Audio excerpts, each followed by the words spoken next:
जैसे एक बार की बात है, एक शांतिपूर्ण जंगल में सैमी नाम की एक जिज्ञासु युवा गिलहरी रहती थी।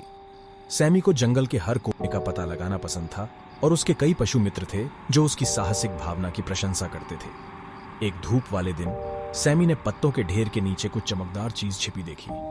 कहा जाता है कि सुनहरा बलूत का फल एक खजाना था जो जिसके भी पास होता उसके लिए सौभाग्य लाता। सैमी का दिल उत्साह से दौड़ गया। जैसे जैसे दिन बीतते गए, सैमी का व्यवहार बदलने लगा। वह बलूत के फल का स्वामी बन गया और अपने दोस्तों की उपेक्षा करने लगा। उसके दोस्त चिंतित हो गए और एक एक करके वे अपनी चिंताओं को साझा करने के लिए सैमी के पास पहुंचे। लेकिन सैमी बलूत के फल की चमक से इतना मंत्रमुग्ध था कि उसने ध्यान नहीं दिया। वह सब कुछ अपने तक ही सीमित रखने की इच्छा में अंधा हो गया था। एक शाम हल्की बारिश होने लगी और सैमी ने खुद को अकेला पाया। एक पत्ते के नीचे छिपा हुआ अचानक उसे एक धीमी आवाज सुनाई दी। यह उसका सबसे पुराना दोस्त बुद्धिमान बूढ़ा उल्लू था। उल्लू ने सैमी को उसके असली खजाने की याद दिलाई, दोस्ती का उपहार और साझा करने की खुशी। सैमी को अपनी गलती का एहसास हुआ। उसने सुनहरा बलूत का फल गिरा दिया और माफी मांगने के लिए अपने दोस्तों के पास पहुंचा।